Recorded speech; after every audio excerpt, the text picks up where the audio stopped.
This channel does not promote any violent, harmful, or illegal activities. All content provided by this channel is meant for an educational purpose only. ভয়ঙ্কর পরিস্থিতি, হুড়মুড়িয়ে ভেঙে পড়ল আস্ত একটা pumping station. হাওড়ার ৮ নম্বর ওয়ার্ডের বেলগাছিয়ায় একাধিক জায়গায় ধস নামছে। তার জেরেই পাইপলাইন ফেটে বিপত্তি। চৈত্রের গরমে তীব্র জল সংকট ২২টি ওয়ার্ডে, জলের জন্য হাহাকার। TV9 বাংলার খবরের জেরে তৎপর হলো কলকাতা পুরসভা। হস্তক্ষেপ করেন মেয়র ফিরহাদ হাকিম। ১৫টি জলের ট্যাঙ্কার পাঠালো কলকাতা পুরসভা। ধসে বিপর্যস্ত হাওড়ার বেলগাছিয়া। ধসের জেরে পাইপলাইন ফেটে বিপত্তি। তীব্র জলসংকট হাওড়ার ২২টি ওয়ার্ডে।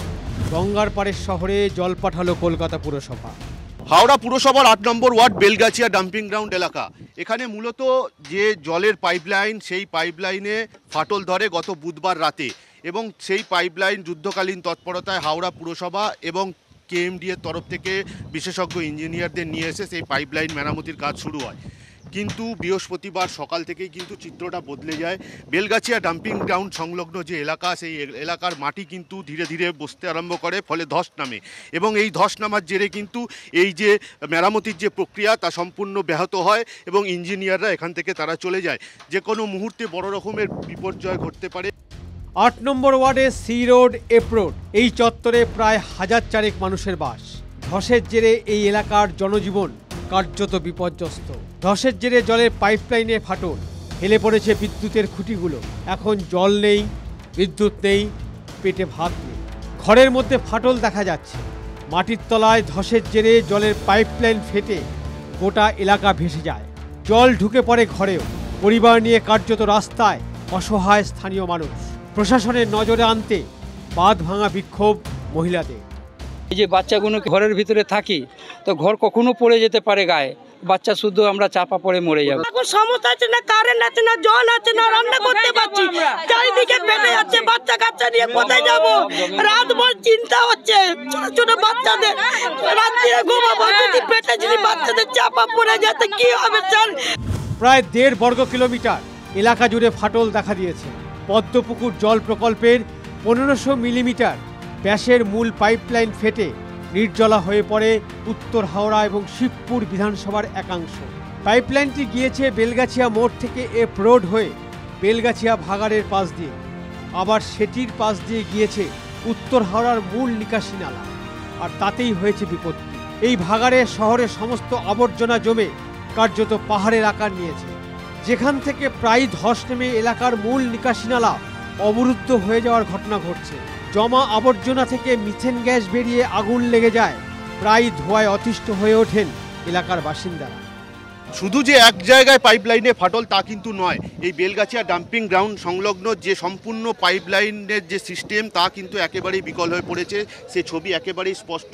জায়গায় জায়গায় মরচে ধরে গেছে। এই পাইপের দীর্ঘদিন মেরামতি নেই, অর্থাৎ হাওড়া পুরসভায় যে পুরো নির্বাচন তা ৬ বছর হয়নি, ফলে জনপ্রতিনিধি না থাকায় নজরদারির অভাবের কথা বলছেন মানুষজন। কোথায় আমরা থাকবো? হঠাৎ যদি করে এই লাইট পোস্ট এখন আছে, স্টেট দাঁড়িয়ে আছে, কিন্তু এরপরে তো পড়ে যাবে, তো আমরা এখন কোথায় কি করবো? আমরা একদম ভয় ভীত হয়ে রয়েছি। পুরো বিষয়টা প্রশাসনকে জানিয়েছেন? সব জানানোর পরই না এনারা এসছেন। ফুটি সব ভেঙে গেছে, কিছু না। কালকে দিয়ে ১ বোতল জল কেউ জিজ্ঞেস করিনি স্যার আজ অব্দি। এখন দুপুরে গেল, কালকে দিয়ে না খেয়ে আমরা আছি।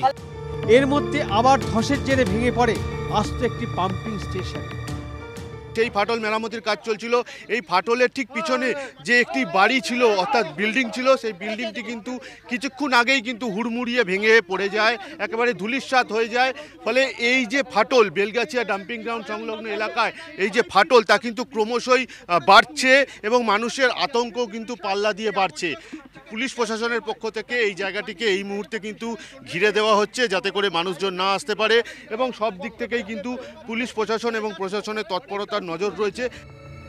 যদিও পুরসভার চেয়ারপারসন সুজয় চক্রবর্তীর দাবি, একটা ল্যাটারাল থ্রাস্ট প্রেসারে এই পাইপটা বাস্ট করে গেছে। এটার সঙ্গে কিন্তু আমরা যদি লিক রিপেয়ারও করে দিতাম তাহলেও হয়তো এই জিনিসটা করতে পারতো। একটা লিকেজের সঙ্গে এই এত বড় ব্যাপারটার কিন্তু কোনো যোগ নেই। আমরা KMD থেকে আবার একটা লেটেস্ট রিপোর্ট ওনারা আমাদের দেবেন, তার ভিত্তিতে আমরা এই ফ্যামিলিগুলোকে শিফট করার পরিকল্পনা করছি লোকাল 2টো স্কুলে।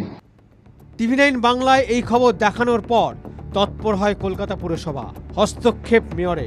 কলকাতা পুরসভা 15টি জলের ট্যাঙ্কার পাঠায় হাওড়ায়। এই ট্যাঙ্কারগুলি থেকে জল নেওয়ার জন্য লাইন পড়ে। সতর্ক থাকার জন্য এলাকায় মাইকিং করছে পুলিশ। ধসের জেরে আতঙ্কিত এলাকার মানুষ অন্যত্র চলে যাচ্ছেন। হাওড়া থেকে ক্যামেরায় দেবব্রতের সঙ্গে সুব্রত বন্দ্যোপাধ্যায়ের রিপোর্ট, TV9 বাংলা। রাজ্যের মন্ত্রীর বিধানসভা কেন্দ্রে জলের জন্য হাহাকার, আগুন জ্বালিয়ে বিক্ষোভ, রাস্তা অবরোধ হরিশ্চন্দ্রপুরে। অভিযোগ, এলাকার লোকজন বিজেপি সমর্থক হওয়ায় পিএইচির জল পরিষেবা মিলছে না। প্রতিশ্রুতি দিলেও পিএইচির জল সংযোগের কাজ হয়নি বলে অভিযোগ। এদিকে গরম পড়তেই জল সংকট দেখা দিয়েছে এলাকায়। জল সমস্যা মেটানোর দাবিতে রাস্তায় নামেন হরিশ্চন্দ্রপুরের মারওয়ারি পাড়ার মহিলারা। স্থানীয় রাস্তা সংস্কারের কাজ বন্ধ করে দিয়ে বিক্ষোভ। মহিলাদের দাবি, আগে জল তারপর রাস্তা। প্রতিমন্ত্রী তাজমুল হোসেনের দাবি, জল নিয়ে কোনো সমস্যা হবে না, দ্রুত বাড়ি বাড়ি জল পৌঁছে যাবে। জল না পাই, জল না খাই, কি করে বাঁচবো? কিছু দেখছেন আমাদের জন্য জল দিবে, তারপরে রাস্তা বানিয়ে দেওয়া। যেখানে আপনার বিভিন্ন গ্রামে গঞ্জে জলের কানেকশন প্রতিটা বাড়িতে হয়েছে, অথচ একটা টাউনশিপ যেই জায়গাটা মেন, সেখানে এখনো জলের ব্যবস্থা হয়নি। ওটা আমাদের যেখানে যেখানে টেন্ডার হয়ে গেছে সেখানে কাজ হচ্ছে, আর যেখানে বাকি আছে সেখানে টেন্ডার হবে, কাজ হয়ে যাবে। এই 2026 সালের মধ্যে কোনো বাড়ি বাকি থাকবে না।